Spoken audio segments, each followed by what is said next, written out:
Just like the street lights lit this town, like a fire in a blaze, gotta burn it down. Can't be afraid to leave this out. We got this far, don't know how. I see danger in your eyes. They know we'll burn down the night. Coming just like the sunrise. You know that we gonna light it up. Tonight, we gonna light it up. Tonight, we gonna light it up. Just like the sunrise, we gonna light it up.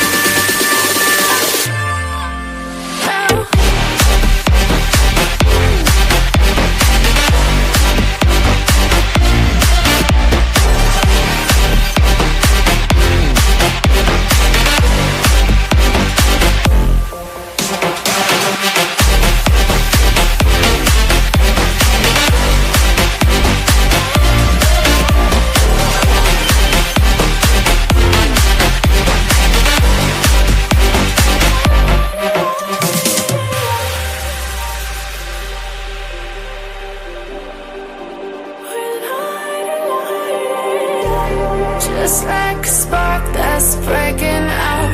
Can't make a stop, can't turn back now. We know that there's no room for doubt. No, we can't turn back now. I see danger in your eyes. They know we'll burn down the night.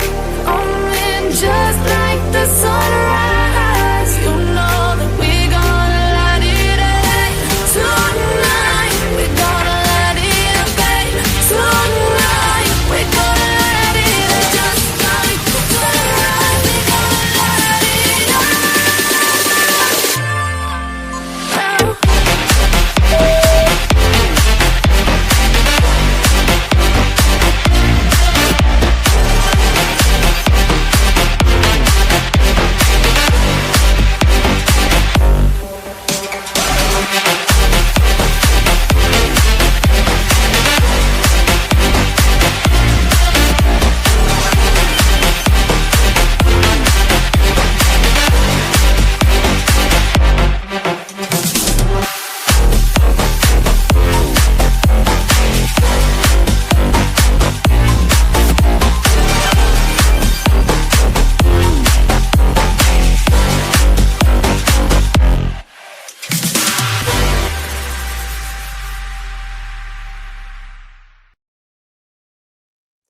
Hey guys, and welcome to tonight's live. How's everybody doing? Hopefully you guys are having a great, what is it today? Wednesday, hump day. I knew that it was Wednesday. I always have to look though, no matter what. But welcome into tonight's live. My name is Tanya or TitaniumBuilt. You can call me either or. If you're new to the channel, welcome in. If you're coming back for another live, welcome back. Thanks for joining me again. You guys join me like every night. I'm so excited when I come on and I see some familiar names. And then I get super excited when we see new names because that means, you know, we're getting into the algorithm and that means people are finding our videos. So either way, it's good. So is my mic actually connected? Hold on. It is. Okay, we're good. Okay. I had an appointment earlier. Oh, I used this setup. I forgot. Never mind. I used this setup. So usually if I have appointments on the computer, I move the computer and then I have to redo my mic. So, but welcome in everybody. It's good to see you guys. We are going to be talking about Idaho tonight. Thanks to the mods for being here. I see everybody in the chat. Good to see you, Ladybug, Mary Beth, Ashley, Just Breathe. Did I miss somebody in between? I hope not. Hey, Midwest. How you doing? Ministry of Defense. Good to see ya. Hey, Dawn. It's good to see ya. Hey, Willows. I'm just going to call you Willows because your name's pretty long. Willows Trials and True Crime Discussions. Woohoo! Catching a live. I love that, Rhonda. I love that.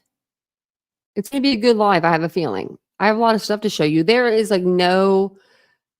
We're not lacking in that that category when it comes to Bryan Kohberger right now. So.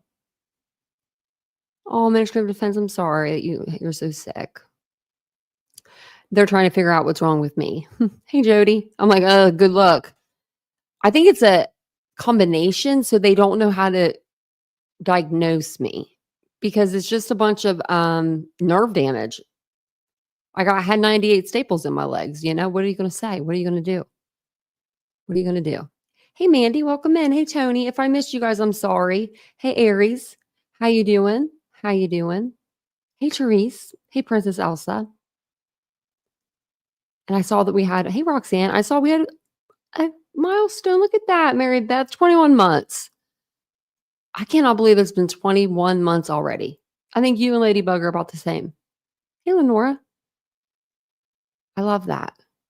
Look at my little dancing people. I was dancing. Hey, Yankee Kyle, welcome in. Mike, it's good to see you. It's been a little while, I feel like. Maybe it's probably only been a day. Hey, Lauren, welcome in. Number 26, thank you. Hey, PJs. Hey, Joe. You can't hear? I can always turn up the mic a little bit. Let me know if you can't hear. And I can turn up that mic. Yes. Isn't it Midwest? And he made his... I was about to go on to the website, like just to check. I've been checking every day on the Idaho website. Hey, Southernish. And I was going to go on there and I got distracted. It was just, Vincent came home and I was wrapping. I was doing an order. Thank you, by the way, for all the orders, guys. You guys are amazing. My store's been thriving. We got to get new stuff. Definitely. I've got tabs open. But now I don't even know what I was saying. What was I even saying? Oh, I was going to look up the docket and I got distracted like I normally do. I'm ADHD. I'm sorry. And I didn't see that he had updated it. So when I was in the car, I was running errands and Vincent was driving. So I was able to, look at my phone and I saw that JLR was live. Normally I don't pop into his lives or anything, but I saw that it was Bryan Kohberger and I was like, oh, what's going on? And that's kind of how I found out. So I was like, I got to get home. I got to read these documents. So I read through a little bit of them and they're very long. So we're not going to read through those. If you want me to, just let me know and we'll do a live where I do read through them. Hey, Joyful Dolphin. That's such a nice name. Willow or Willow. Okay. Willow's a pretty name. Hey, Niners girl. Hey, Mike. Hey, Chantel. Oh, Mary Beth, you didn't have to do that. She just gifted 20 memberships, y'all. Like, if you got a membership, make sure you tell her hello, thank you. Say hello, thank you, Mary Beth, for, giving everybody a membership. Oh, my gosh. Getting over a nasty cold. Oh, I'm sorry that you were sick too, Yankee Kyle. Sounds fine on your end? Okay. That's so thoughtful. That is so thoughtful. 20 memberships. Like, seriously, that's beyond what you had to do. Thank you so much. Hey, Jeremy. I feel like I don't tell Mary Beth thanks I tell you thank you, but seriously from my heart. And I hope if you got your last shipment, let me know because I put a little card in there for you. Hey, Envision. Finally an answer. Oh, and I'm at the end. You never get gifted. I know. I wonder why. It was like, we don't want to gift you anymore, but it's like so weird. Hey, Wisconsin Hunter.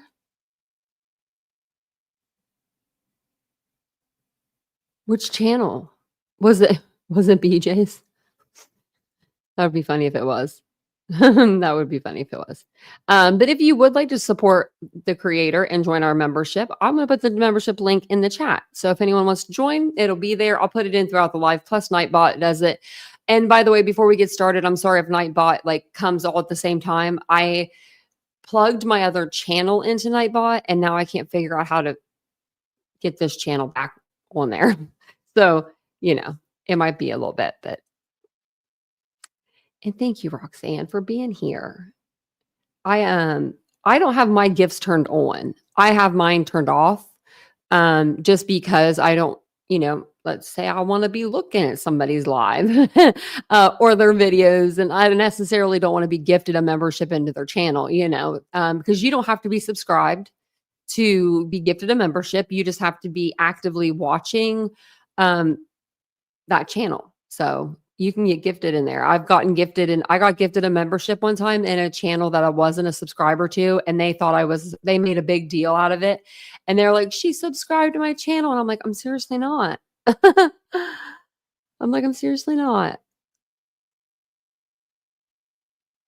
Yeah, you can come on up here in a little bit if you'd like to, for sure. I'm just going to do some reading and then we can get started. You don't get memberships anymore either, Mike? That sucks. I wonder how you can and hey BJ, welcome in, BJ Marshall. I wonder if there's a way that you can like restart the clock. So you can give memberships from the iPhone. You just have to go through Safari. So what you do, it's really weird. I don't know why they do it like this, but and it's on every channel. If you go through to Safari and you go to YouTube and you go to like my channel through Safari, it'll give you the option. It'll show you that like I think it'll show you, I don't know if it'll show you the gifted memberships. It'll show you how to join though. That's I don't know actually how to do it. The only link that they gave me is like the one that I put in chat. Son of a gun. That's a question I don't know. Because I know like to like get a membership, that's how you do it. Really, Jody? You don't get them anymore? Cynthia just got a notification she had a gifted membership. It was Mary Beth. Turn them off and then turn them back on. That's such a good idea, Shauna. I don't know why I didn't think about that. My boyfriend's in IT. That's like the number one thing you do if anything's like broke or, not working right. You unplug it and you plug it back in. So maybe that's what it is. Reba, we're trying to gift a membership or gift memberships on an iPhone. That's why I'm not a member. So I only have one membership, and that's Granny's. And really, I would like to get a membership like Jay and everything. I am a mod. I should have a membership there. I just don't want to get on like my computer sometimes because I'm on my phone and I'm like, I don't want it to go through Safari. I'm enjoying the live, so I need to do that. I'm only a membership. I only have one membership though, but I do need to get some more. But today we did get some orders came back. We got some answers to our questions about some very, very important topics. If Ann Taylor would have had any of these, I feel like granted for her, it would have really hurt the case. These were, with the IGG, these were warrants. These were the big ones. So pretty much she was saying officers didn't do their job right. They didn't collect this, they didn't collect the evidence right. They didn't put the warrants in right. And the judge came back and he had his answer. Like he had something to say, about all of that. He wrote out pages after page after page. Like he literally, like that's what took him so long to give us an answer, because he really went through and he just went through every single, PowerPoint or like point that she had made. And he was like, he gave his answer to it. So I do have all of the documents. There's a lot. So I was going to tell you what they were suppressing. So they wanted the ACT, the Google, the USB, the Apple, the Amazon taken off. They wanted a motion for a Franks hearing. They wanted to suppress the arrest warrants for Bryan Kohberger, and they wanted to suppress the genetic information, the IgG. So Judge Hippler said, hey, I'll give you my decision in due time, and he did. Now, I will, if you want me to read through these on a separate live, they are all about 36 pages each. I think one's 11 pages, so they are pretty long. But I don't mind reading them if you guys want me to. I think a lot of them have, because I was reading through some of them, they have a lot of just they're citing case laws. So it gets kind of confusing when they're citing so many case laws, But if you go down to page, I'm just going to go all the way down to the bottom because that's where it's. Oopsie, what did I just do? I'm trying to print this page. I didn't mean to do that. Sometimes my fingers just are like too fast. Okay. So I just went to the conclusion. I read through some of these, like not all of them, I just read a little bit through. But I wanted to give you guys all the conclusions because that's the best part. So conclusion, based on the foregoing, we heard what Ann Taylor had to say, in the last hearing. The court denies the following. The suppression of the AT&T, the first warrant from November 14th, 2024, the pin, trap, and trace device from November 14th, the Apple account federal grand jury subpoena, and search warrant. So Apple account federal grand jury subpoena and search warrant dated August 1st and November 14th. The defendant's motion to suppress Amazon account federal grand jury subpoena and search warrants dated April 26th, 2023 and May 8th, 2023. I don't know why it says November. I think that's when it's like dated or something.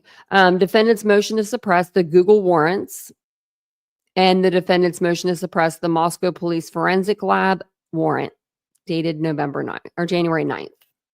So deny. That's the first, that was just like the first set of stuff that she was talking about. Now, when Anne started getting, seeing these, pop up in her email, I don't know if they email this stuff to her or if she has to actually look on the website like the rest of us, but I wonder what she's thinking right now. I wonder if she's like punching air or, kicking a cat or something somewhere. I'm just kidding. She's not doing that, but and I should have blew it up a little bit for you guys. I'm so sorry. None of us, I can't see. Half of y'all say that you can't see. And I'm over here making it worse on us. So the next one is going to be the order on defendant's motion to suppress arrest warrants in Pennsylvania, the apartment warrant, and the Idaho warrant to search his person. So we'll see what Judge Hippler has to say about that. Okay. Conclusion. Based on the following, the court denies the following: the Pennsylvania search warrant for his parents' house, the arrest warrant, the Pennsylvania search warrant for the white Hyundai Elantra, the Pennsylvania search warrant for Mr. Kohberger's person, the search warrant for Mr. Kohberger's person again, and the search warrant for the defendant's apartment. Now, there was a ton of people in the beginning of this case when when he got arrested, they went in and they did a search warrant, and a lot of people saw the body cam footage from that search warrant, and they were saying that they did it wrong and they didn't do it right and blah, blah, blah, blah. According to Judge Hippler, everything was by the book.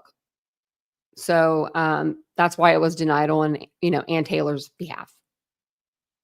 So then we have the order on defendant's motion to suppress genetic information. This was huge. This would have thrown out the DNA. That would have been, if they would have thrown out the DNA, like, I think that would have really hurt this case because we don't have a lot to go on. Whoever, if it's not Bryan or whoever committed this crime, which I personally think it's Bryan, they did a hell of a job of hiding the evidence, according to what we've seen so far. Now, we may go to trial and we may be blown away. Opening statements, we may be like, wow, we don't need to see anything else. He's guilty. Or opening statements may come back and make us be like, wow, what? I love opening statements. So I'm excited for them. So this is, it says, conclusion. Based on the foregoing, the court denies the defendant's motion to suppress the genetic information. So he thinks that the way they collected it, they, stored it, all of that stuff by the book, motion, for it to be thrown out, denied. Sorry, Ann Taylor. It's probably not a good day for you. She's probably at the local bar having a couple drinks. I would be. Thank you. Thank you, Ladybug, for the 999 super sticker. That's so nice of you. Thank you. Hey, Loves to Lurk. I didn't know you were in here until just now. Hey. I was like, wait a minute. Ladybug said it. So you guys are like, That's what I love y'all. All of y'all do it. Like you'll say hi to people and then sometimes I don't see it and then I'll see you guys say hi and then it helps me. So I appreciate that. Oh yeah, I didn't even think about him or Flair. I didn't think about Kohberger. Like, how's he feeling? Is he punching air too? Probably doesn't want his kosher diet meal tonight. Vegan diet. He's probably like mad. I would be. So then order on defendant's motion for a Franks hearing because they wanted a Franks hearing and, they wanted to pretty much bring more stuff in, talk about more stuff, talk about the officers, talk about the DNA, talk about whatever, their little hearts could, muster up. But it says here, Franks in cases of omission ask simply whether the affiant left out evidence which, if known, would negate the inculpatory effect of the existing evidence and leave an insurmountable deficient in proof of probable cause. Defendant has not established that omitting defendant's identification through IgG evidence or the means in which IgG was performed had this effect. Indeed, had the IgG information been included, even with the problems complained of by the defendant, its only effect would have been to add to probable cause, not detract from it. You dum-dum. Consequently, relief under Franks is not warranted, which means I ain't doing it. I don't want to. That's what it means.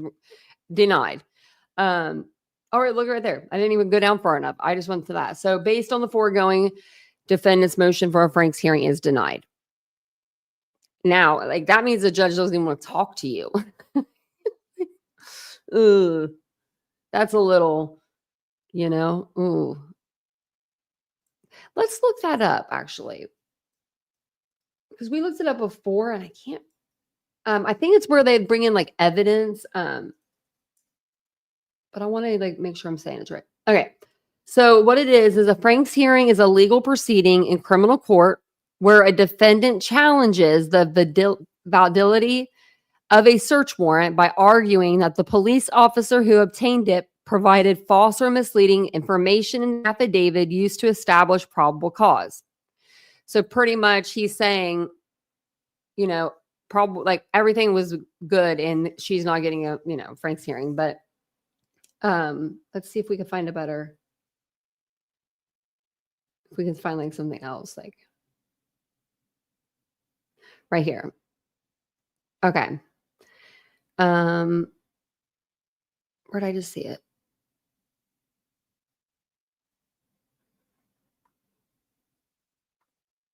Maybe I'll have to just go back and read it from here. It says a Franks hearing is a court proceeding wherein the court is asked to determine if the police officer involved lied in obtaining a search warrant. Your Kiwi mate. Hey, Stephanie. Yeah, so it allows them to challenge the search warrant. I usually look that stuff up for you guys, so I don't know why I didn't. But yeah,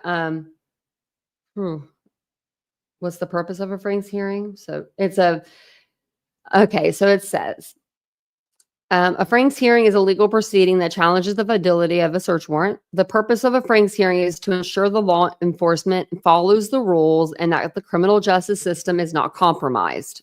So, and saying y'all did your work wrong. And the judge is saying, no, I'm not even going to listen to it because I'm looking at it, and I think that everything is by the book. So, man, oh man.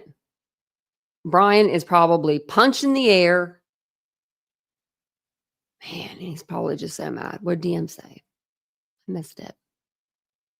Hey, KCG. In the bushes. Hey, Pancake. Hey, Jenna. And thanks for asking me for what it is. She's probably doing shots with Judge. And thanks again, Ladybug. I didn't see the M's thing. Probably missed it. Probably went too far. Y'all are being funny. Stop being funny and then I can't see it.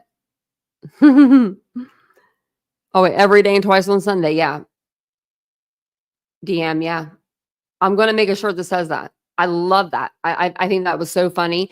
I need one with Bill Thompson's picture like this that says that's life. Because that was he said that one time and I lost it. Hey, Donald. He was like, that's life. And I'm like, Mary Beth, just gifted out 10 more. Everybody going to be green. Everybody. I always like have to look on my iPad to see who got them. We're shaking the bushes tonight. Let's see who comes out. Let's see who comes out. Every day and twice on Sunday. And when he said that, I mean, that was good. That was good. That was good. I think he's going to have a lot of one-liners that are going to be funny. He seems like a funny guy, like he doesn't even mean to be funny. Like he's that person, he's so dry, like, he's just funny. He really is. We can't say he's not. Compared to Judge was funny, had a good sense of humor, kind of reminded me a little boyish though. You know what I mean? Like I felt like this case could have almost been like a little too much for him. Plus he wanted to retire. So he's out of there anyway. So he's like, I'm retiring. I'm not waiting on Bryan Kohberger. And I mean, I wouldn't either if I just got in the case, like, from, the other judge. So Judge Marshall.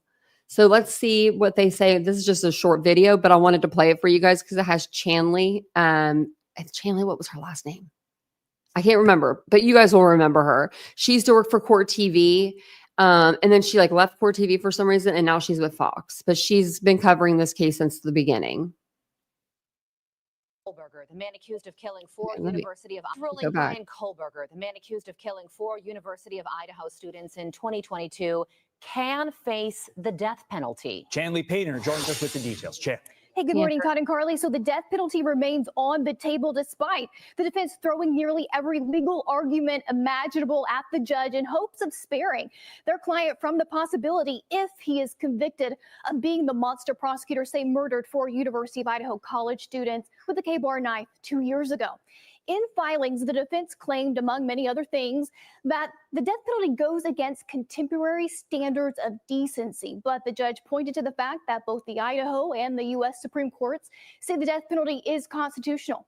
Well, the family of Kayla Gonsalves reacted on Facebook with this, quote, "We finally have a judge who appears prepared, thoughtful, and well-versed in the legal process. There is a newfound level of seriousness that has been absent for far too long. Justice is moving forward, and we pray that one day in the not-so-distant future it will be served." And this decision comes as the defense also filed a 160-page motion this week to suppress much of the evidence in the case, including the defendant's own DNA allegedly found at that scene, guys. Can you believe that? Like, seriously. She wanted everything suppressed. And she didn't get one of them suppressed. I mean, she tried. She tried.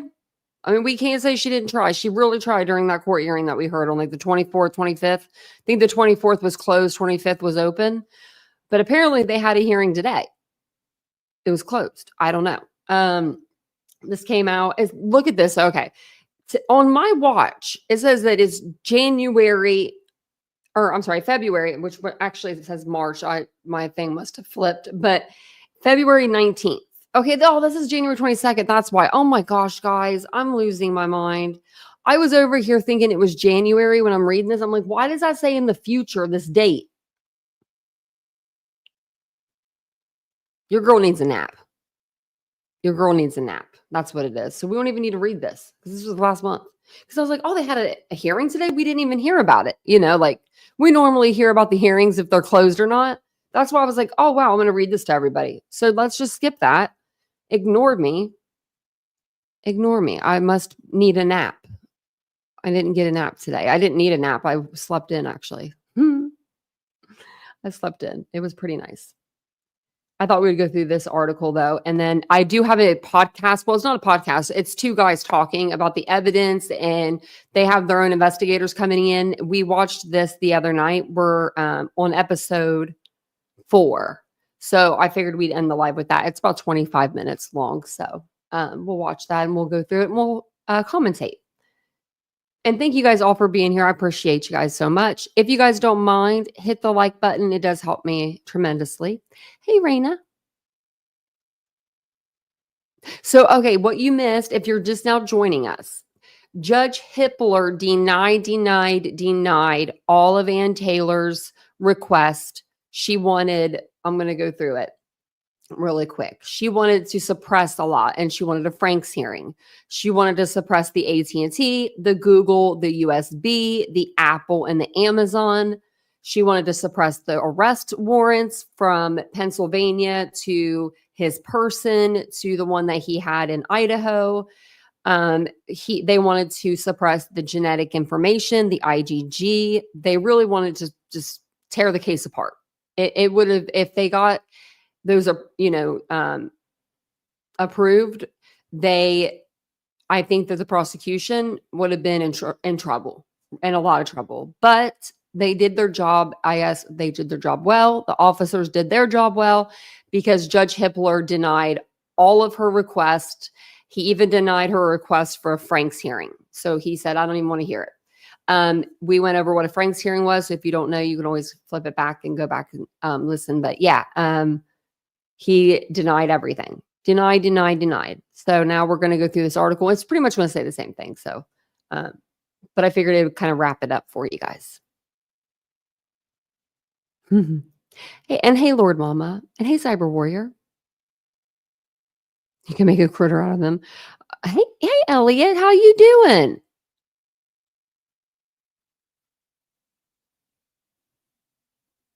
Really? I saw that Gray Hughes was live. I haven't seen you in forever, Elliot. I hope you're doing well.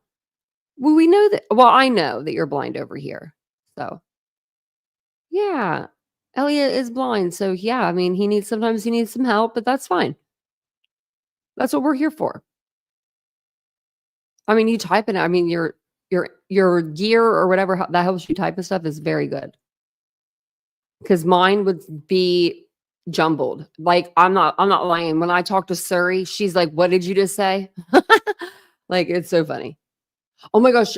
If you have a Google, say, "Hey Google, destruct yourself" or something like that. Say destruct yourself. She's nuts. Vincent said that the other day to her because ours is old. It's like the first one ever. We need to update. And like she's always messing up, like not like working. And so he's like, destruct yourself. And she was like, kaboom. And then she like says something like, I can't, just kidding, or something like that. It was kind of freaky. And it was kind of freaky. But now I'm going to read the side of these. I always, the top stories get me. So it says here, an Idaho judge delivered a blow to quadruple homicide suspect Bryan Kohberger's defense on Wednesday as he finally made a ruling on the DNA technique prosecutors used to identify the then grad student as the prime suspect. Idaho 4th District Judge Stephen Hippler has determined that police did not violate Kohberger's constitutional rights during its search for the person who murdered University of Idaho students Kaylee Goncalves, 21, Madison Mogan, 21, Ethan Chapin, 20, and Xana Kernodle, 20, inside their off-campus house, according to the Idaho Statesman. So everybody that's running around saying that these officers and they didn't do their job right, they're corrupt, blah blah blah, all the things, right? A judge that's not in their town, not in their little town of Moscow, sorry, my accent came out there. Moscow, he ruled that these officers did their job correctly and they did not violate any of Bryan's constitutional rights. So let's remember that when we're, doing those videos and stuff. Authorities have found genetic material on a knife sheath at the murder scene, which police linked to 30-year-old Bryan Kohberger through genetic genealogy testing, which compares the samples with data from public databases that came from the suspect's distant relatives. So it was a distant relative. And then they just followed that, Kohberger's defense team has since argued that his constitutional rights against unreasonable search and seizure were violated because his DNA was obtained without a warrant. But Hippler ruled on Wednesday that there is no reasonable expectation of privacy and identity, and Kohberger's team did not prove that his DNA was tested for anything other than identifying purposes, according to court documents obtained by KIRO. Even if the DNA analysis revealed sensitive personal details, there is no reasonable expectation of privacy in crime scene DNA, the judge wrote.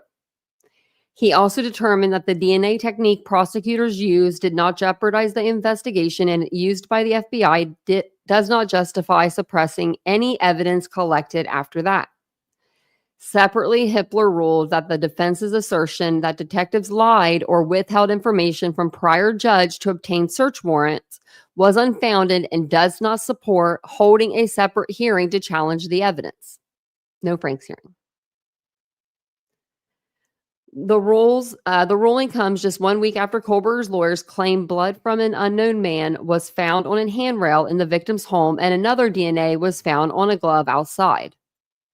Kohberger's attorneys, Ann Taylor, criticized authorities as she claimed that police did not disclose the unidentified blood when obtaining a search warrant for Kohberger's arrest in December 2022, which prosecutors did not dispute. She argued this should disqualify some evidence collected in the search as it was not properly authorized. But Hippler dismissed those claims on Wednesday. His DNA is still on the knife sheath, though, the judge said, according to Fox News. That's the problem, counsel. And I can see that. I also can almost see Ann Taylor's point of view. There is red stuff on the handrail and outside on the glove. Like outside on the glove, it could have been anywhere and it could have been anyone's, but the handrail, unless she knows and the prosecution knows that that was really old and it was just like a speck or something, you know, like maybe somebody had a nosebleed, then, you know, maybe that's why Judge Hippler was like, no, I'm not even going to entertain it because they tested it. It was an old sample. And, you know, it most likely came from a nosebleed. The way that it, projected out of the person's face, because splatter is different in, a lot of different ways. So maybe that's what happened. But it says Hippler then went on to deny the defense's motion to suppress digital evidence gathered from Kohberger's Google, Amazon, and Apple accounts, as well as his cell phone data, which I don't know why they would suppress that anyway. Police have said his phone pinged near the victim's home, King Road home over a dozen times before the murders. Kohberger has maintained his innocence since his arrest, which came after a high-profile search that took over a month as social media became obsessed with the case. Internet sleuths poured over the lanky teaching assistant's history, revealing everything from his middle school bullying at the hands of a popular classmates to his humiliating Tinder dates. You're welcome. The accused killer is now set to stand trial in August with jury selection scheduled for July 30th. If you live in the Ada County area, you may be picked. His initial trial date has been set for October 2023. However, Taylor filed for multiple extensions and further hearings since his arrest, sparking anger from the victims' families. And we'll hear from the Konkoffices tonight. Kohberger's team even delayed revealing his official alibi until May 2024.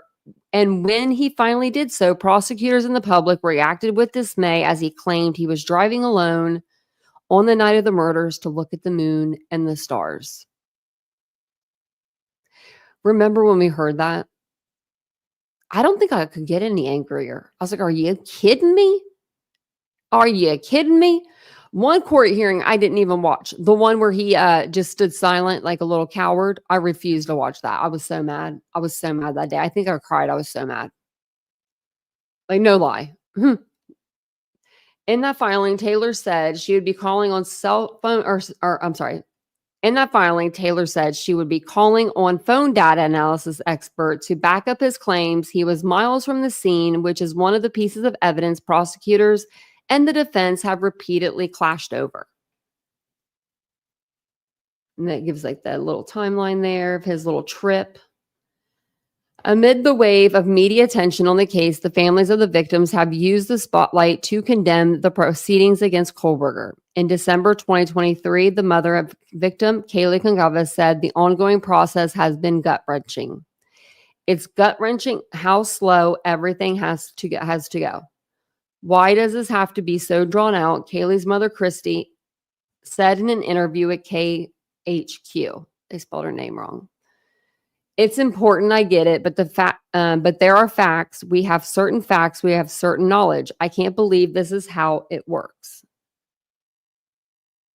The same month, Idaho officials also came under fire after the off-campus home where the 4 students were stabbed was torn down against the victims' families' wishes.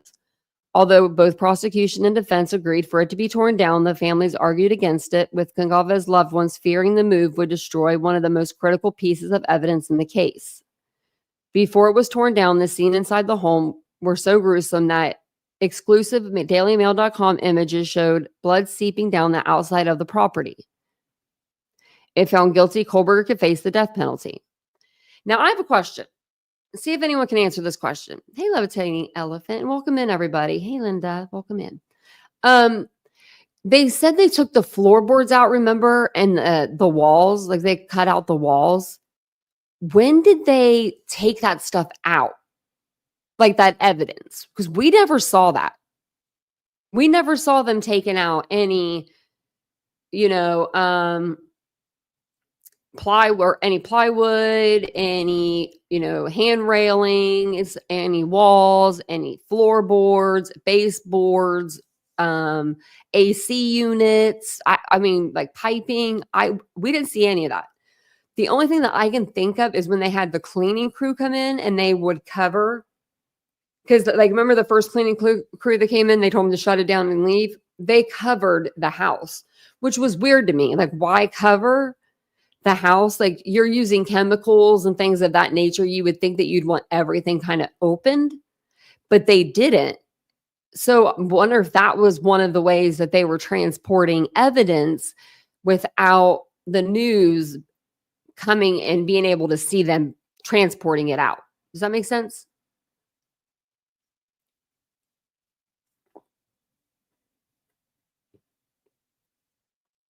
Peach's like, chance. I'm thinking that too had to be like the cleaning crew. Yeah, me too, Raina.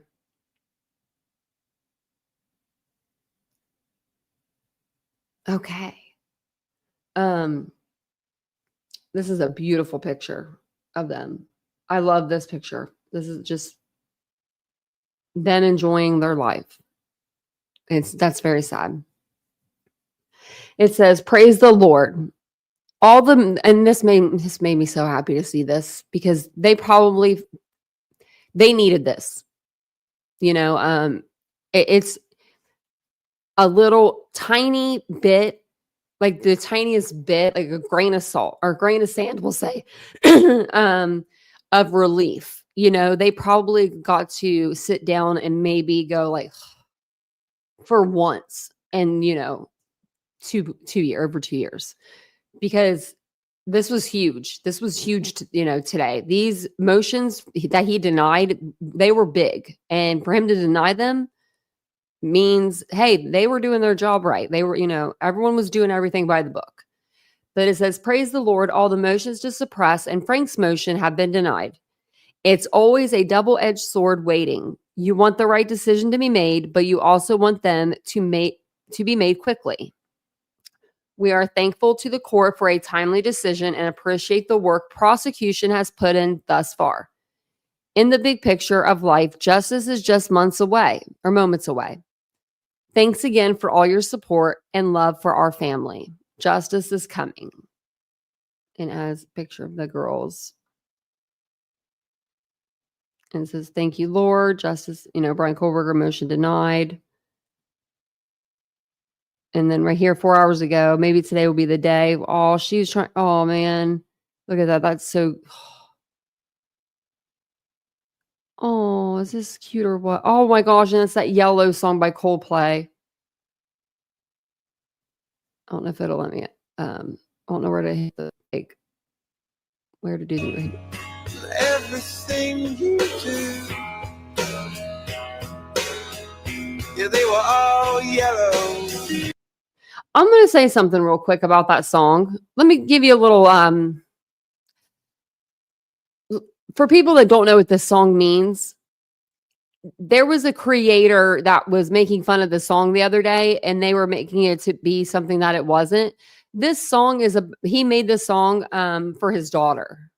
Coldplay, the main singer, he had a daughter with, I can't remember her name. She has like the blonde hair, beautiful. She used to be an actress. When they had the baby together, he made this song for her. Her name's Apple. But remember Baby Apple? Because she came out with that weird name, and we were all like, what? If you're around for it, you're around for it. Apple's probably 18 by now. But this was the song that he wrote for his daughter. And if you listen to the lyrics, you understand that it's about a baby. It's about a child, and he's watching her grow up. I just, Oh, I'll have to look. Southernish. I would love to watch it. I need to do like a new collage. I have one. I had a really badass one for my accident, but it cut off like the end of it. I was so mad, but I think it's on my Poppy and Ari one, and it didn't cut it off. Testing is required to keep anything toxic from escaping into the atmosphere. Oh, they probably were masked, Elliot. You're probably right.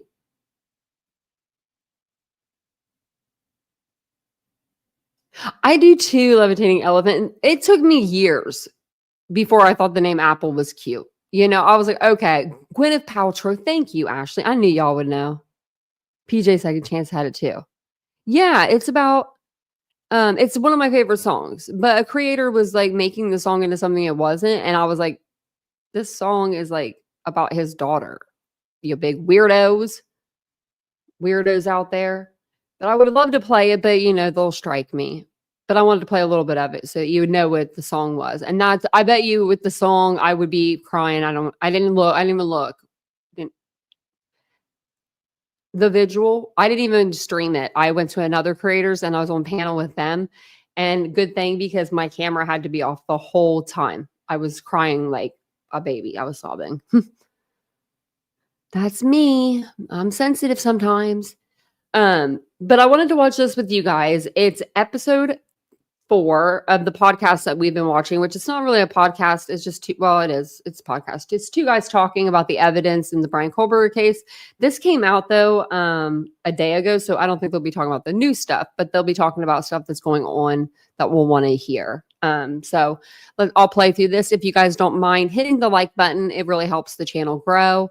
If you would like to become a member, I'll put the link in the chat for you guys. We'd love for you to be a member. And just thanks for being here. I appreciate it. You guys could be anywhere, in the world tonight, but you're here with me, and I appreciate that so much. And we will pause this here and there too. Oh, and I wanted to tell you so there's this, and then they're doing another documentary, and the second part of that documentary will be out in March. The first part was really good, and it's under my playlist if you'd like to watch it. Or you can go to Fox Local Seattle. Welcome to this episode of the Bryan Kohberger Inside the Idaho Murders podcast. Yes, we're looking into the specifics of this case. We're talking to the experts. We're talking to detectives. We're talking to investigators, getting deep into a story that many of us have been looking at ourselves for years. Today, I am joined by Kelly Hatmaker, who is working on all aspects of this case, the podcast, the documentary. Kelly, thanks for taking the time to talk about it. This was a week to do it. I don't usually want to jump in with reports, but there was so much going on. Almost, and in the waiting game, we're still waiting the big DNA decision from the judge. But in doing so, we've gone back to that original January 23rd hearing, and almost every time we look at it, there's a new angle that people kind of go back to, like, okay, let's parse this down. Let's actually drill down into this. And the big one is this idea that there were 2 other DNA samples that were taken at the scene, and they're both male samples, not identified yet, but that has if you read the headlines, blown open the case. I want to ask you, because you are covering this, every single thing that comes out that's brand new, you know about, you know this case. Why is this so important? Why is this a big deal when you hear this information? Well, it really goes back to what you were saying in your conversation with Ann Bremner. It's the idea of creating doubt. Can the defense put something into the record that will muddy the waters? And that's actually one of the quotes that I saw aligned with this, this discovery, that if it's not Kohberger that this DNA is traced back to, did someone else possibly do this? So what actually came out? Tell me what came out. So this was actually a bigger argument over whether or not the piece, the probable cause needs to be thrown out. And it goes back to this, again, we're waiting on this big DNA decision. The probable cause being thrown out is like, that's the case, right? Exactly. That could completely undermine a case. And the judge, though, had already expressed not skepticism, but certainly a judicial eye roll, if you will, of, yeah, but your client's DNA was still found there. And then that's still the heart and basis of the prosecution's case. And that was not disproven. And in fact, again, this is a pretrial motion. Nothing's going to get proven or disproven at this point. Instead, it's about, is it admissible? Was there a procedural issue with the collection of the evidence? And that's really where the defense was going with this. Taken out of that context, though, this idea that two new DNA. Talk about that. What actually came out? We've got a glove that was found at the scene of the house on King Road, and another blood sample, a male DNA blood sample that was found on a banister. We don't know where this was found. We don't know where the glove was found. Was it on the sidewalk? Was it outside? Was it a winter glove? Was it a latex glove? The banister sample. Was this something that was a bloody handprint? You'd think, again, reading out of context, it's like oh wow, did he pull off a glove and just leave it there? Was there a bloody handprint someplace as he was leaving the house? Right. We don't actually know that, and we don't know, again, who this belongs to, but we do know there were male trace DNAs. So what comes out of this is the new news is we're learning that there were 2 samples of unknown men, their DNA in that apartment as well. We don't know who the men were. You said it was blood. Some sample of blood found on like a handrail, a banister inside the apartment, and then a glove with blood on it. I wish we knew how much was on the banister. You know what I mean? Like I said, was it just a little bit? Like, maybe 2 guys got in a fight on the stairs because, drinking and young men, sometimes they get a little rowdy. Could somebody have gotten, hurt like on the stairs like that? Was it a lot? I mean, I'm assuming it wasn't a lot, because I think if it was more than just a speck or just a little bit, then they would have tested it and wanted to know exactly whose it was. I would hope so anyway. But I wish they would tell us how much was on the handrail and what kind of glove it was. Was it like a surgical type of glove, like a latex glove, or was it more of like a worker's glove? Was it a winter glove? Was it a leather glove, cotton glove? What kind of glove are we working with? At this point, no. It's like they leave those little details out to make us keep thinking about it. No idea who it belongs to. And the relevance, though, that the defense was trying to make is that when the cops asked for the first search warrants and they pointed to the Kohberger DNA evidence, that was the way that they were able to say, well, we have to get everything we need on this guy. We need his phone records. We need his cell phone pings. We need his search history on his internet. We need his computers. We need his apartment, the office he worked out of, his car, obviously. Even the match of the car to the security video we've seen, that came from the scene of the crime, the white sedan that was seen. They would have none of that without this search warrant. What she was arguing was that the judge, when the police presented their DNA match, they didn't mention these other 2 samples. Right. And that, in effect, she's saying that's what's wrong here. Not that the DNA samples at the scene clear by my client, but that by not presenting this information at the time, it creates a problem in the process. Which, is that enough? If it was, Is it enough? That's a great question, because we're talking what? We're talking about reasonable doubt as a defense attorney. And right now, I think what you have is just looking at the facts is you have at least 3 pieces of DNA that police found from this case. 1 on that knife sheath that has been connected to the Kohberger family through that genealogy testing. So that's 1 that they've confirmed. but you also have now 2 other samples of male DNA in that house. So if I'm a defense attorney, I say, well, hold on now. We know one person, that's my client. Who are these other 2? And how can you tell me they're not connected? You just kind of bring up these questions. Correct. And that really is where we see that's something for the trial itself. And by introducing it into the record now, it certainly opens the door then. But it would be hasty and honestly wrong to look at the court stage we're in right now and this evidence and say, well, that's it, that's the ballgame, folks. Is that what people are doing? Yes. Oh, certainly. Even when I look at the headline, even from Fox Digital, Kohberger could walk. Bombshell. Defense raises alarm about 2 new DNA samples. That's not necessarily an accurate representation. Is it important? Absolutely. And again, your initial conversation with Ann Bremner, our legal analyst, she pointed to the fact that a good defense attorney is going to throw everything at the wall to see what sticks. What's interesting is you bring that up because they've already had some wins. They got this trial out of the county where the incident happened. They have been able to get some wins in this case. And what's to stop them from continuing to try? And that's the thing. It's Ann also said they're playing not just for the trial, but for the sentencing phase, right, and also for the appeal if there is one. And certainly by bringing this forward now in this regard, it points to an argument they can make after the trial in an appellate court saying, Your Honor, we believe that the search warrants that were issued in this, the probable cause that the court had, that was obtained in a way that violated my client's rights and privileges because the cops at the time did not tell the judge the full story. Now, would the judge have made a different decision had he known there were other, 2 other male DNA samples? Right. That's where Judge Hippler was like, yeah, come on. Here's the thing, though. Your client's DNA was found on the knife sheath in the bed where the victims were, not on the banister, not on the glove outside, but in the bed with the victims. And that's where he's saying, like, even if what you're saying has some grounds, it doesn't actually obscure this bigger fact of we've got a match to your client right there at the scene. So that allows this case to move forward. And that's certainly what we expect to hear when he makes his ruling about, that the bigger question of, is it admissible? That's what the defense has been trying to undermine this whole time is, if we forget that context, this is all about whether or not the process, not the product, is the problem. And it's important too, when we look at, there are more than 800 filings in this case. I counted them up as we launched our coverage last week.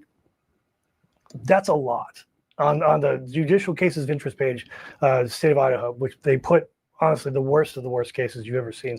Lori Val is there.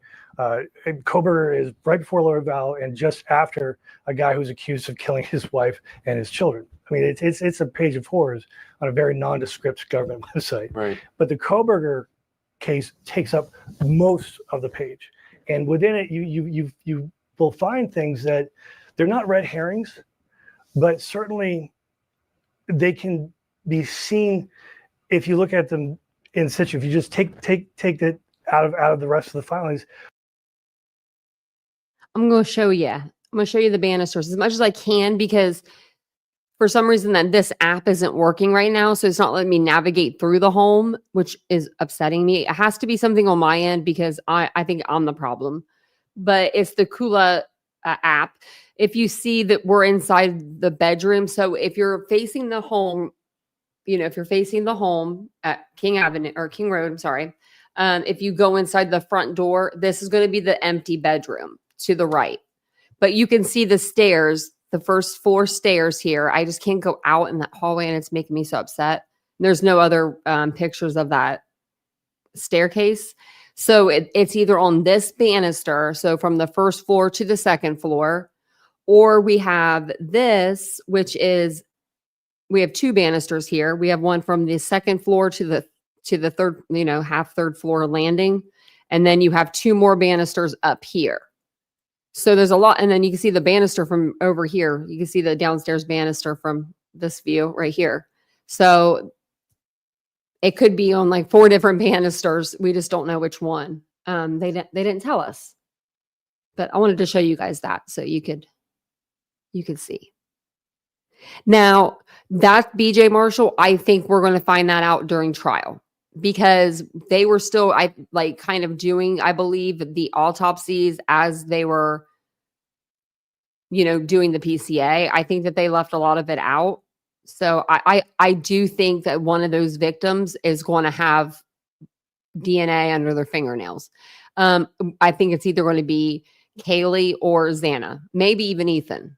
But I think that those two girls had the opportunity to fight. I don't think Maddie was given that opportunity. I think she was like half asleep, and just wasn't alert to fight back. So. Well, in this case, the April 4th hearing, a lot of people online have been making comments about that one. And this goes. What was it? April 4th? Case, the April 4th hearing, a lot of people online have been making comments about that one. And this goes back to a change of venue motion. You just mentioned it, that the defense won. Part of that hearing too is that they also won the right to continue with this survey. It's 10 questions. It's a, did you hear about this questionnaire? What the prosecution was saying is like, look, especially in Ada County, if you call 400 people up and say, hey, did you hear about the DNA match? Did you hear about the knife? Did you hear about this, that, or the other thing? If they haven't already, they're going to now. They're going to start looking, they'll start sharing. It's almost, spiking the punch before the problem. It's creating the problem you're trying to measure with your survey. The bigger part of the hearing, though, that people latched onto was a exchange during cross-examination about a question on that survey about the stalker. That the idea of that one of the victims had a stalker, and was it Kohberger? And you actually reported on this case. What did you find out about that? Well, this was years ago, and this was early on, and every single journalist, podcaster, true crime junkie was coming up with their own theories. There were so many ideas. There were so many people looking at every single aspect. People going through social media, looking at followers, and that was one of the biggest questions. Was they were making a connection, seeing Kohberger, having sort of connections to these victims via social media, and bringing up that ask. I think that one of the family members said one of the victims had reported someone stalking. So all these people start making these questions and asking, was it this person? And if I remember correctly, police cleared that case. There wasn't actually a stalker, and it certainly wasn't Kohberger. What the problem was that why the prosecution even brought this forward is that they were still asking about it as a way of determining whether or not this was about the media coverage, not about the facts of the case. That's what the survey really was looking at. Right. And that story specifically, and what the prosecution was saying, like, you put a question in there that has already been debunked. It's not true. Does that mean that Kohberger didn't find other ways to follow them? No, it's specifically that instance that was brought forward that there was a lot of coverage on at the time because there had been no arrest yet. We're still looking for a suspect. And everybody glommed onto it because, as you had said too, that police, at least in the early stages of this, were kind of absent from the podium, absent in terms of sharing the information. Right, right. It was hard to find anything else out. And you talk about, there still could have been some action happening. We have the facts from the investigation that Kohberger's cell phone pinged in that area about a dozen times. So you're talking about, could he still have been following in some context? You at least have that information from the investigation. And as we move forward, that's the hard part, is it's very similar to the first days of the case where almost anything seems significant. Anything at all could be, is that the game changer? Is that the thing that will actually lead to an arrest or to a suspect? I want to ask you, because there's one other thing that came out that was getting some attention, was the question that Kohberger asked when he was arrested, which was, did you arrest somebody else? Who else did you arrest? And that's that idea of, we've got a profile that works for Fox Digital, who stopped for a second. He said, that's evidence planning 101. That statement he made allegedly to the police, which we've got on secondhand source, but still it's out there. Who else did you arrest? As if he's expecting them to have found other people involved. So that now chives back to present day, to this very moment of, you found these other two DNA samples. Now, was that actually planted? Kohberger, because of his training, his background, he went to DeSales University that has a very robust criminology and forensics program. They have what's actually called the crime scene house just off campus, where they can simulate pretty much any crime they want as a way to teach students the basics of crime scene investigation. So certainly the idea of planting evidence at the scene. Would he have access to other men's blood? That's a different question. And that's the question. You're getting arrested. Is your like if you're getting arrested, the police come into this room and they are you going to say, who else are you arresting? Like, that's not a thought. And very almost unemotional. Like, who else? Yeah, who do you think he, like, when he said that? I guess he supposedly said, like, was anyone else arrested? Do you think, I mean, who would he be thinking? His dad? Someone in his family? I mean, it didn't look like he had a lot of friends out there. Maybe he did. Have you read? Like, he was expecting a different answer. It was the kind of impression. So that's now led us to believe, like, was this planted? Again, is he the mastermind criminal, criminology student who's turned criminal? Now, the alternative, right, is he drove across country with his dad. They got pulled over at least twice, I believe. Twice. There's the body camera footage of this arrest, or excuse me, the police pulling them over on their way back to Pennsylvania. He's at his family's home. Some defense attorney experts are saying maybe he was just asking about his family, like, you're arresting me, who else have you arrested? And so that's the other side that's saying he's just curious, he's concerned, he's back home, he's getting arrested. Who else are you arresting? Exactly. And that's again, it goes back to the context of each of these pieces of information as they come out. And the fact that I'm pretty sure I would be saying, why the hell am I being arrested? If I didn't do anything, right? If you didn't commit, I'm just saying, if you didn't commit 4 homicides, brutal homicides, and the cops didn't just, like, tear down your door, I mean, I don't know. That's not what I would be thinking. Who else did you arrest? I would be like, why the hell did you just bust in my parents' house, and like the stampede on Jumanji? And why am I being arrested? Like, I would want to know exactly why I'm being arrested. And then I'd say, okay, well, what evidence do you have to arrest me? That's what I would be asking. And then they would be saying, give me your DNA. And I'd be like, okay, they would have a warrant for that. But that's what I'd be asking. We're almost chewing as on an a innocent bone person as we're waiting for something else, more media to come down. So we keep on going back to this hearing, and we go back to, like, the April 4th and April 10th hearings about on the it's a change of motion venue, but people have made a connection saying, well, it's thrown out pieces of evidence that are central to the prosecution's case. Well, if the cell phone pings weren't that important, why then are we seeing on the expert witness list that was just turned in cell phone ping experts? Right. That it's certainly still part of the prosecution's case and thrust. What this again though points to that is significant is a potential defense strategy that we're going to see revealed either during the trial or after. Yeah, and I think what's interesting is we have this January 23rd hearing where we're all kind of waiting for the answers. It's like that's the next step. We're all waiting for what comes out.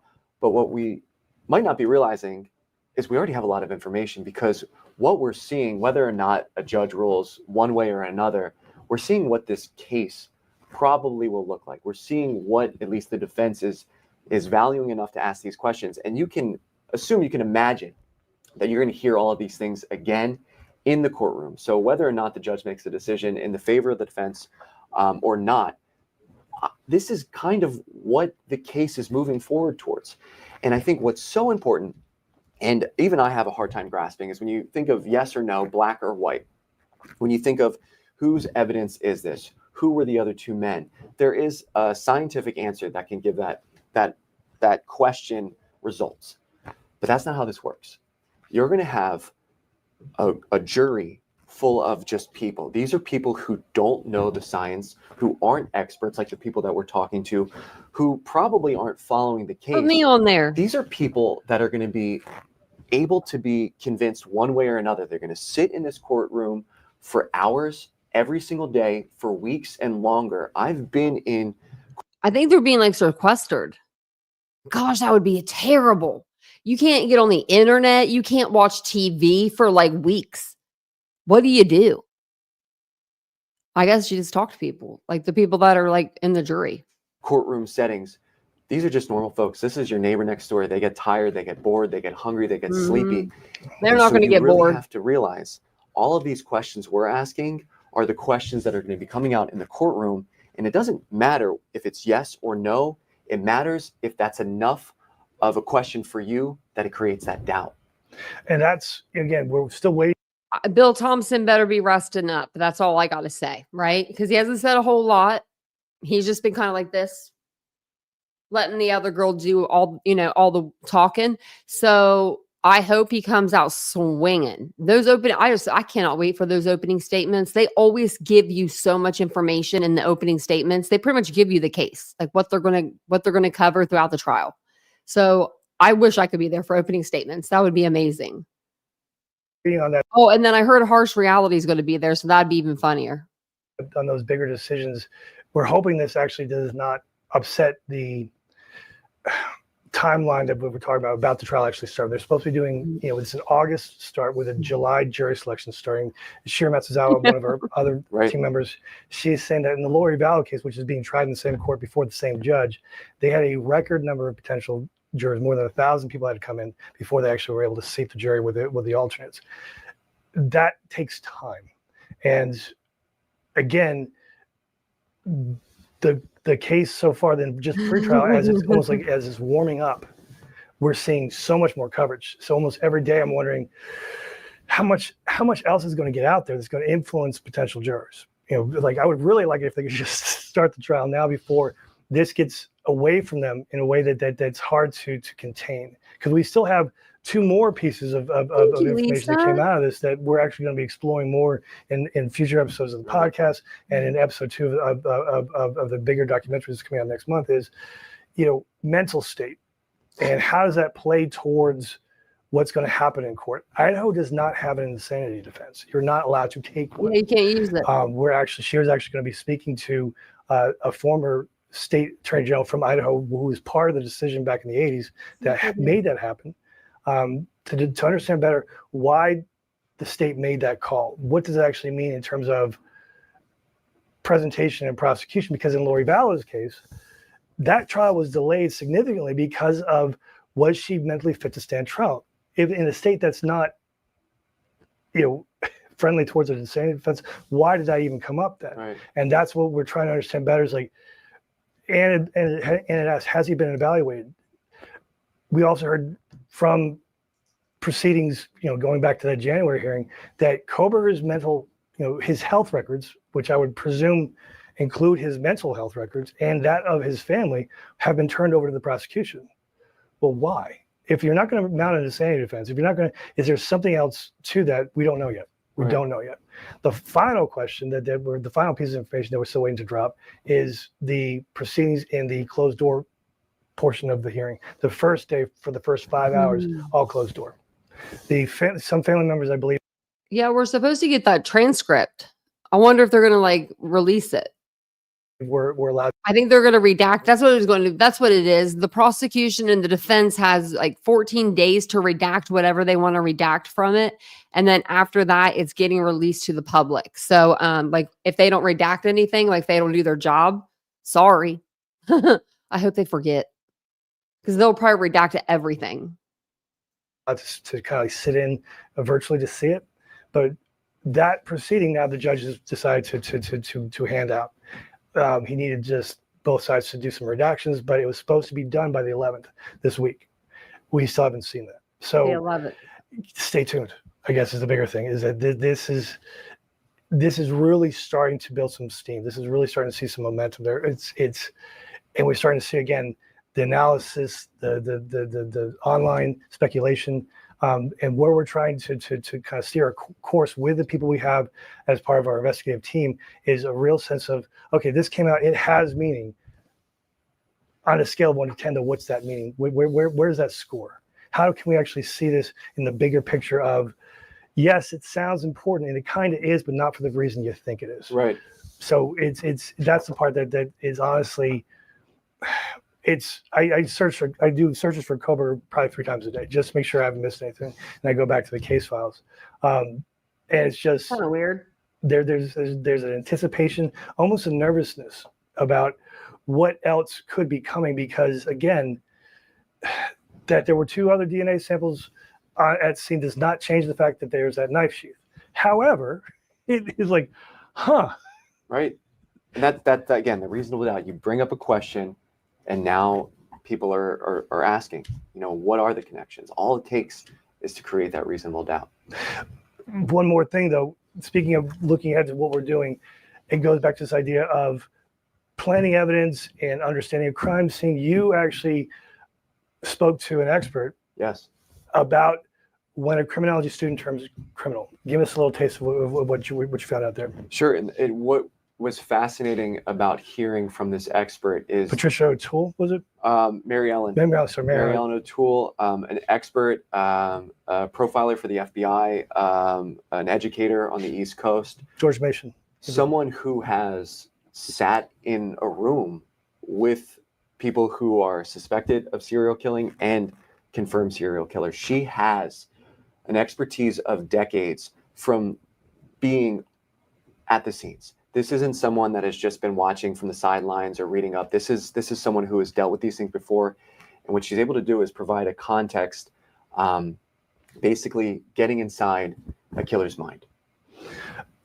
Looking forward to that. And that will be a big part too of our next documentary drop, which is coming in March. Right. We'll be doing podcasts weekly, and as events occur, podcasts aren't normally breaking news, but in Kohberger's case, we're going to make it an exception. And it gives us a chance too, where you're hearing from Kelly. Kelly is the person. How much would it cost to go to Idaho? Oh, I don't know. Probably close to $1,000, I'd say. I mean, I wouldn't assume that much. I mean, well, go from Ohio. We go to California. That's usually.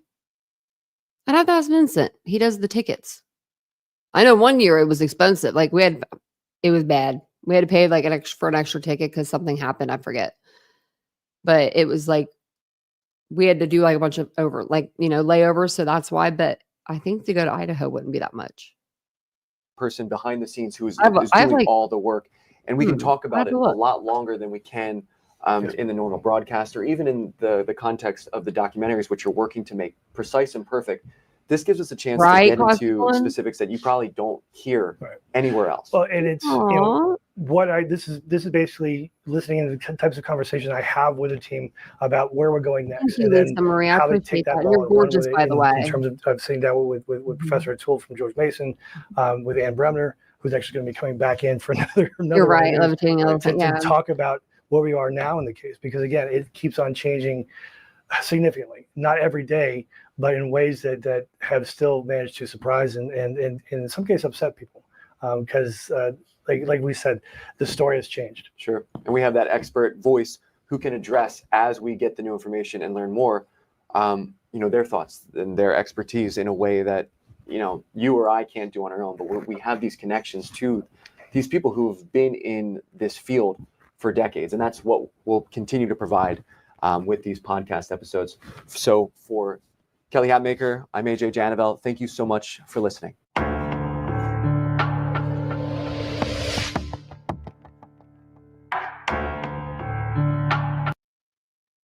I was looking at a hotel in there just to see if they just to see what the prices were. Well, hold on. Okay, so 2 guests. I don't know why it just put in 2 guests. I wonder if I could change it. Wait, actually go back. Go back. This right here. 1.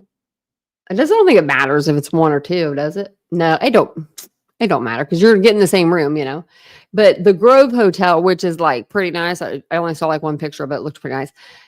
The price I put August 4th through August 8th because I know that they're going to be doing jury selections at the end of July. So I just figured, we'll skip to like that Monday, after maybe jury selections, because it might take a while for jury selection. But it says they're like $359 a night.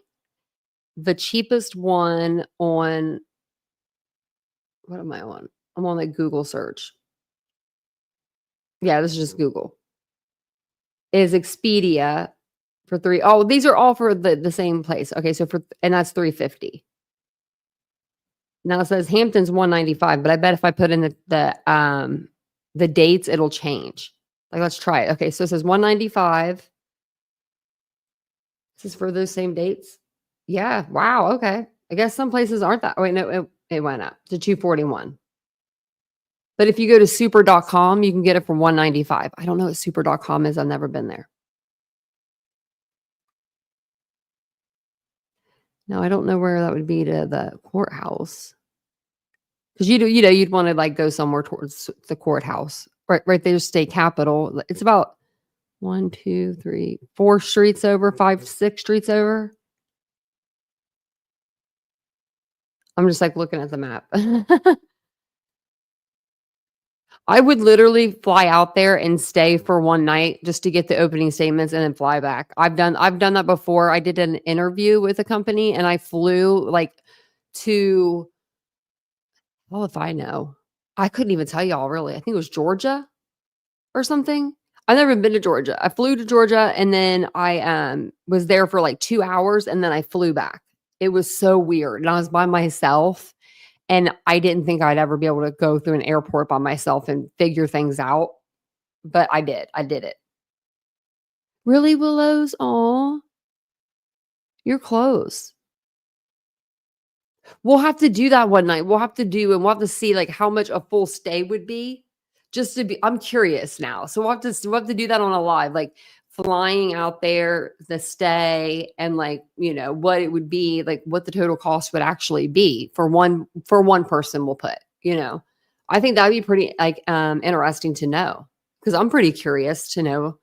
I always use Allegiant, but I always go to my aunt and uncle's with that Allegiant. So that's why, like, because they only fly to certain airports, but I fly out of like Cincinnati or maybe even Dayton. It might be Dayton. It's a small airport. And then I fly into Fort Myers, and my aunt and uncle, they lived in Port Charlotte at the time, which was like 15 minutes away. So it always worked out. Yeah, that'll be fun, Southernish. We should do that. We'll do that maybe tomorrow. That'll be fun. Because I'm curious to know, because I know that a lot of people have been like wanting to go, and they've been like doing fundraisers and stuff to go. And I'm kind of curious to see who's going to go. I don't know. I know that there's certain people like, when this case first started, when we thought there was going to be a trial in like June, preliminary anyway, people were saying that they were going to go, but they don't really follow this case anymore. So I don't know. You could, or I could go to Tennessee, meet you in Tennessee. That would be fun. A road trip would be fun too. And you have the greatest personality, Southernish. I think that me and you in a car, we would get along great. No one's getting me in any darn plane. Classic one said, I know. I'm kind of nervous about plane rides too. So, oh, the tulip, yes.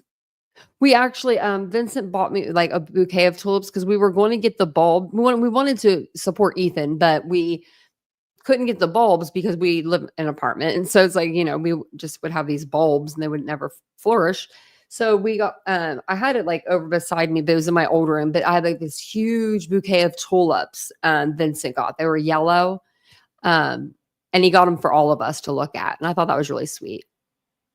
Is Betty going? Oh, I could meet Betty. Yeah, Brian will be there.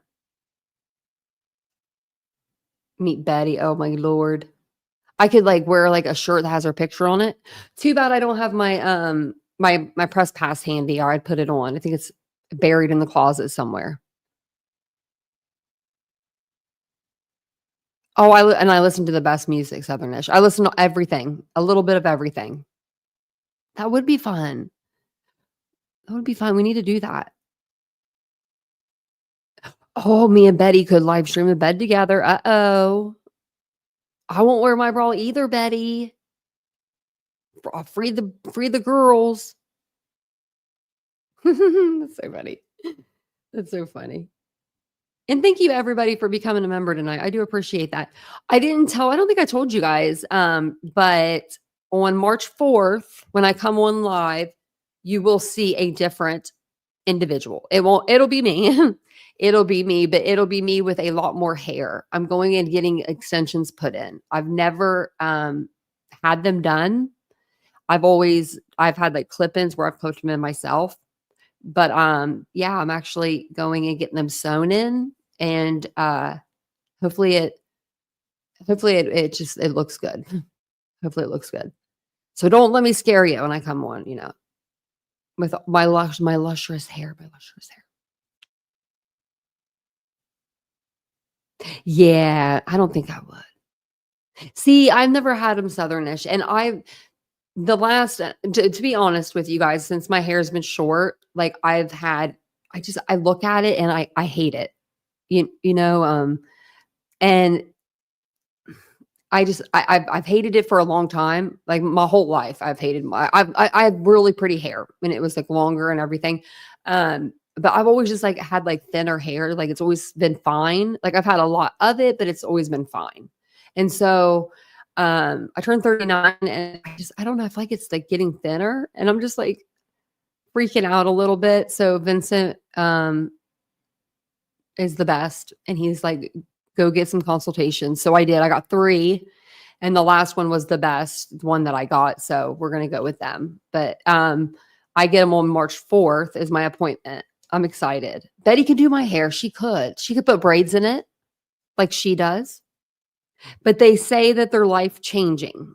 Like everybody that I've talked to about this, they say that extensions are life changing. So I'll let y'all know about my journey. I might try to do like a TikTok or something while I'm there, you know, be like, she knows I'm a creator already. So, but my hair's like, it's like really nice. I'm not going to like complain about it because I have nice hair, but it's just getting thinner. Like, I don't know. And I want my long hair back. I just miss my long hair. I had a bad cut. So I got a bad cut and color and that's what made me have to cut my hair off. So thank you, Southernish. You do I've heard people do them themselves and I need to learn how to do that because I don't want to spend a bunch of money. Like I'm going to figure this out because Vincent can always be the person to do it. That's what it is. Classic one. I turned 39 and I was like, you son of a gun. I was like, my mom had thinner hair. My dad had nice hair, but he had fine hair. I thought maybe I got his, but I think that I got my mom's genes. So you do like the tape ins? I should try them. Lisa Marie said they really do change your life. See, I'm excited. I was going to just like surprise you guys, but then I was like, no, I want to tell you guys because I'm excited about it. I went and I purchased the hair yesterday. I paid for it for them to purchase it. We're not going to, I don't think we're going to color my hair. What we're doing is there's 2 colors on like every place I went, they have like the same colors of hair because they point out 2 colors. They're like, your hair is in between these 2. Like my hair is darker on top, lighter on the bottom. It's almost black. Like it doesn't, to me, it looks brown, but when you go to color it up, it's like really dark. So they're going to put it in so it'll look more like a highlight, if anything. So tape ins last 6 to 8 weeks. That's not too bad. 6 to 8 weeks. That's not too bad. I'm like one of those people. I don't want to go every 3 weeks to get them like, pulled up or anything. She said that I can go there like every 6 weeks or she said some people will even last 10 weeks. Just depends on how fast your hair grows out. So I don't do my hair. I just I blow dry it and that's it. But I don't even want to do that when I get extensions. I just want it to be like whatever, just be pretty. But thanks for listening to me about my extension journey. It's just like another part of another journey, It's just something I've always wanted to do it. I've always wanted to have more hair and I just want to see what it feels like. Vincent's probably going to freak out. Because he loves long hair, but I'm getting it super long, but we can always cut off. So that's what we're going to do. I think I got like 20 inch or 22 inch, but yeah, I won't feel like Beyonce. That's so funny. Southernish. I'm going to feel like that. I'll be like, look at my hair. It's so lustrous. So great. I want to use like heatless curlers and stuff and like all those things. I can't use those with my hair right now. I don't know why. It doesn't hold anything. It doesn't hold a curl. It doesn't hold anything. Roxanne says, I just wash mine. That's it. I bet it looks great. Roxanne. Some people can do that. I used to be able to do that when I had long hair. I feel like I could do that more. But I was looking up stuff on Bryan. I didn't really see anything else. I actually, News Nation, Oh, they just came on real fast. Banfield, she just did a segment, so it's not on YouTube yet. But let me see. It was JLR. Let me go to his page. I saw that he posted something.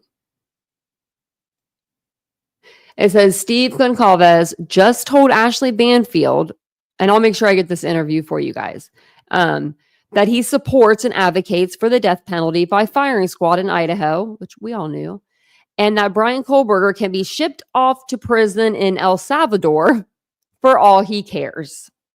Those are the words of Steve Goncalves. You can be shipped off to El Salvador for all he cares. Thank you, guys. I appreciate that. Really, Bath & Body Works shampoo? I've never used it. I use Nexus.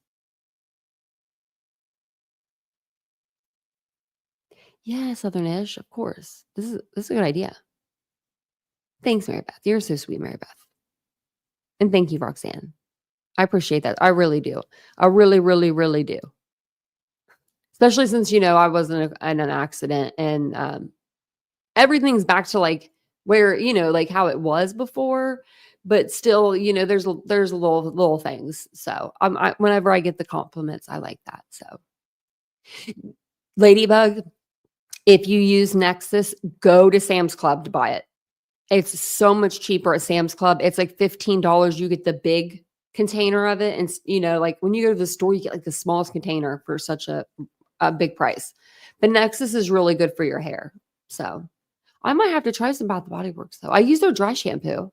I got it for free. Like one of those, like, you get their little cards, you get like a free gift. And then if you buy something, you get a percentage off. I'll go get candles or something, and then I'll pick up the free gift. So really makes your hair soft. I have to try it. Well, thank you guys for being here tonight. I appreciate it. It was fun. It was a fun live. I'll be back on tomorrow. You never know. I may do a day live. I may. I need to do a day live actually on the second channel. So maybe we'll do something over there tomorrow. Yeah, because I think maybe we'll do something over there tomorrow. I wanted to do, I wanted to show you guys like some clothing options that I can buy. I was going to download a bunch of pictures and show you the outfits. And if you like them and we get like, a couple people that like them, I'll start ordering stuff, because I really want to order some new clothes. Summer, spring's coming. We need some new spring stuff. We need new dresses, 2-piece outfits. If you guys can think of anything, put it in the comments. If you're watching on replay, if you know, my boutique is Poppy and Ari. It is a women's boutique that sells luxury, like we have really good brands, and we sell clothing, jewelry, accessories, and home. We have a little bit of everything there. So I want to get like candles and everything. We're running low. I was like today when I was pulling out sweaters because I was doing orders. You guys are amazing. Thank you so much for that, by the way. That helps me tremendously. And it really helps my self-esteem because it's my business and I'm, I pick the items and all that stuff. So for you guys to be shopping on my store, that makes me so happy. But I am going to get some new not new sweaters, but some new dresses in. I want to do 2-piece outfits because those are so easy to put together. Girls love them. I love them.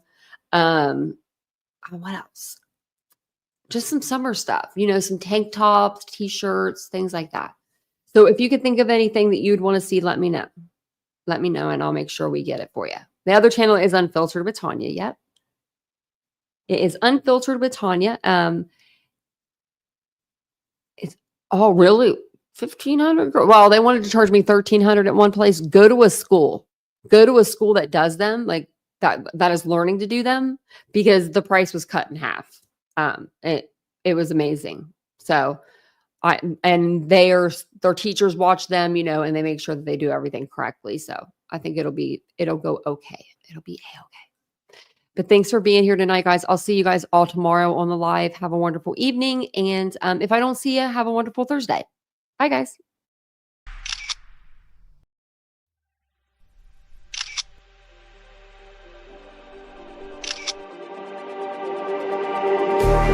Just like the street lights lit this town, like a fire in a blaze.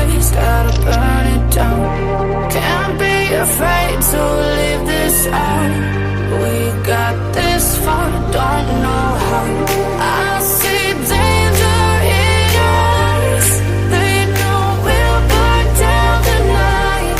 Coming just like the sunrise. You know that we gonna let it away tonight. We gonna let it away tonight. We gonna let it just like the sunrise. We gonna let it away.